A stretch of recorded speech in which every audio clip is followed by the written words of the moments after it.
నిన్న మా శాసనసభ్యులు గౌరవనీయులు మైపాల్ రెడ్డి గారి పైన ఈడీ దాడులు జరిగిన నేపథ్యంలో వారిని కలవడానికి మాట్లాడడానికి రావడం జరిగింది.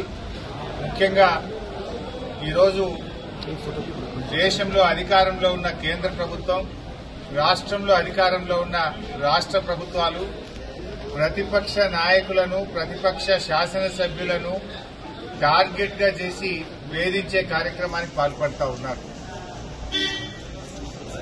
ఇప్పుడే మేము మహిపాల్ రెడ్డి గారితో మాట్లాడితే కనీసం ఇంట్లో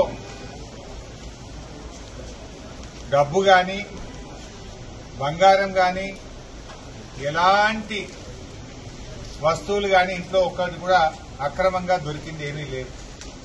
ఏది ఉన్నా ఐటీ రిటర్న్స్ తో బాజాప్తా అన్ని క్లియర్ గా స్పష్టంగా ఉన్నాయి తప్ప ఒక్క తప్పు కూడా లేదు. అయినా ఎందుకు దాడులు చేస్తున్నట్టు? కేవలం భయభ్రాంతులకు గురి చేయడం, లొంగ తీసుకునే ప్రయత్నం చేయడం.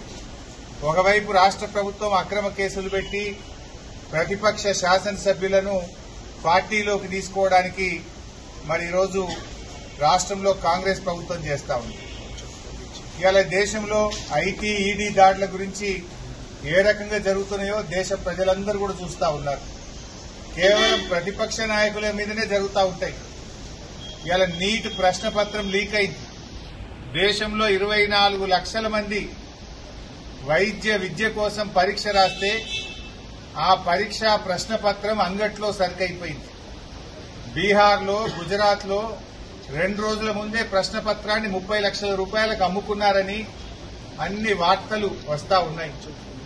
ఆ ప్రశ్నపత్రాలు అమ్ముకున్న వాళ్లను బీహార్ పోలీసులు అరెస్ట్ చేసినారు. మరి ఎందుకో ఈడీ దాడులు చేయరు? అక్కడ మీకు పీఎంఎల్ఏ కనబడతలేదా? అక్కడ